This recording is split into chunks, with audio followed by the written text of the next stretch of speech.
What I'm about to show you may not only rustle your jimmies, but it may grind your gears as well. There are 8 billion people on the planet, and some of them are choosing beggars. A choosing beggar is an individual that essentially demands something for free or at a heavily discounted price because they are in some way special. In this situation, because a mother has one of their children's birthdays coming up and they want to get a little Jimmy something nice. Today, we witnessed a showdown between a Pokemon player and one of these choosing beggar mothers. And the conversation starts quite cordial, thanking the person for looking after the kid. I assume maybe a babysitter of some kind. The mother then goes on to thank the person for giving them Pokemon cards, saying that they absolutely loved it. This individual very pleased that the kid loved it, glad that they had a good time. But the conversation then turns to a Charizard card that the individual babysitter, we'll call them, brought over to show off to the kids. The mother, who has obviously absolutely no clue what's going on right now,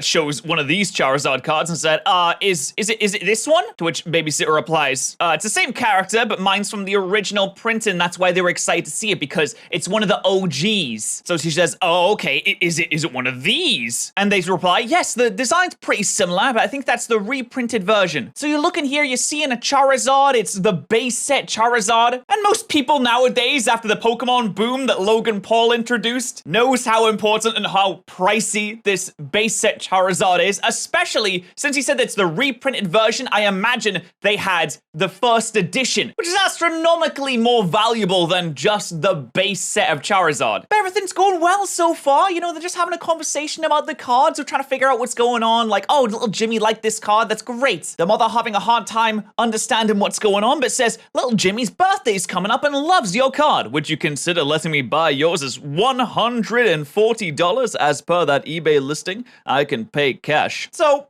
to be honest, pretty fair thing to say, especially if you don't understand what's going on, saying, okay, there's one on here on eBay for $140. That seems to be what people are selling this thing for. So can I buy yours off you for $140? Because little Jimmy wants it. But things are about to take a turn for the worst. Babysitter A, not sure what their name is, we'll call them Frederick, says, I know it can be confusing to understand why, but the one I showed is significantly more valuable because it's from the original prints, which probably just means it's a first edition, which is like super, super valuable. Has certain features that make it rare. It's also been authenticated by a company in the grade that condition and preserve it in a capsule. I don't plan on selling it, the kids just wanted to see it. Which means that Babysitter A's probably got one of these. Frederick's probably got one of these base set Charizards in a PSA graded condition. Am I making this video just to show off the fact that I have a PSA 9 Charizard that I actually had graded myself? I didn't buy this already graded. I just graded this random card and it turned out to be a 9, which is kind of insane, to be honest. I think it's great. Subnoodle thinks it's great, though you'll never say. So these cards are a lot more valuable because it's been certified to be in pretty mint condition, and it's also in this capsule, which means that it has a lot of authority to it by this company. It has this company backing it to say, yes, this is a really, really valuable card, which can be very confusing for a person who doesn't really understand cards or trading cards to understand. So she says, oh, you wouldn't take cash if I pick it up this week? And Frederick says, no, it's not for sale. Then the mother says, $200 cash? To which Frederick replies, no, it's a lot more expensive than that, and it's not for sale. I don't think I'll ever sell it. Here's an eBay listing for the one I have in the same grade, which then reveals that this card is a shadowless card. And although we can't see the actual pricing on the shadowless version, but it is a Mint 9 shadowless version of Charizard. It's actually not first edition from what we can see from this. It's just the shadowless version. You can see on mine actually does have a shadow on the side of the border here. It's really, really small detail to make out, but the lack of the shadow makes it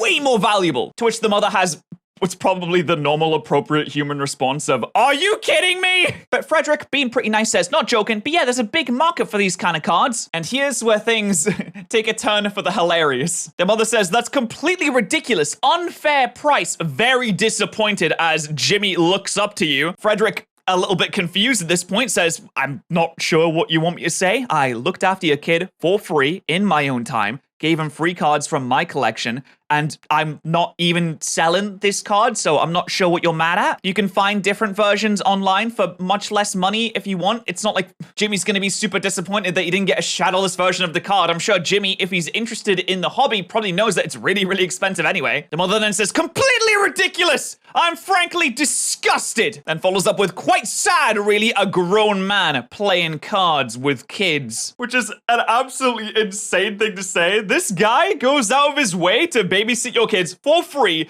gives them cards, introduces them to a hobby, they have a great time, and then you go out of your way to say, well, I think it's disgusting that you own something that is valuable and won't give it for me for free, basically. It's completely insane. Can you believe it? Imagine having an Olympic gold medal and someone comes along and says, I want that Olympic gold medal. You say, well, no, actually, it's not for sale. It's mine and I like it a lot. And they say, this is disgusting. I can't believe someone, a grown adult, still playing with bows and arrows or swimming or running, a thing that kids do. Disgusting. But then Frederick decides to launch an airstrike to go on the offensive. In a swift attack that would make even the Mongols blush, they send a surprise Pikachu face and then follow up with, quite sad, I spent more time with your son than you do. A massive cannon shot rings out across the battlefield, but the mother is stunned. There's nothing she can do. She's taken too much damage. Her health bar is in red, and she has no healing items. She tries to fumble a response. Fuck off, piece of shit. You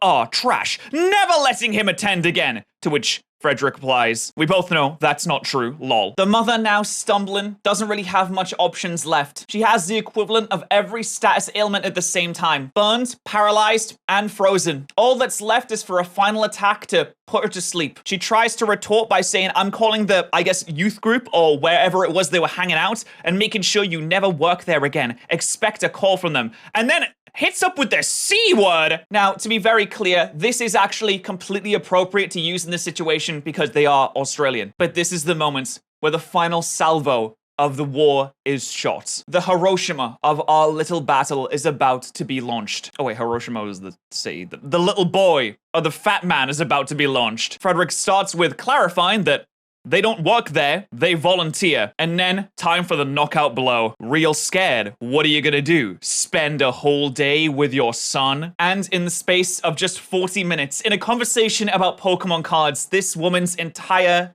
being is shattered.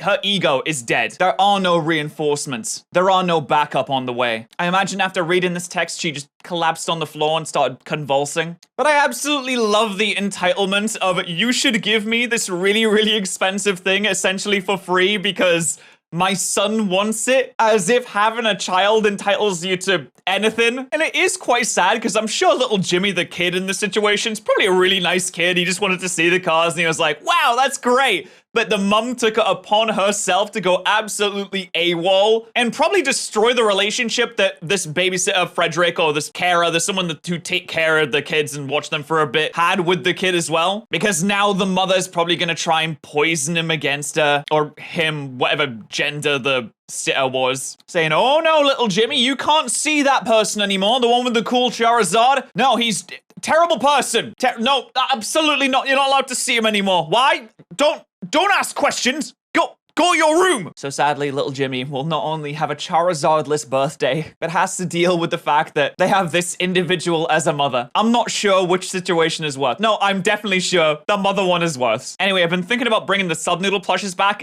If you want one, let me know, because if enough people want them, then we can bring them back and they'd be great.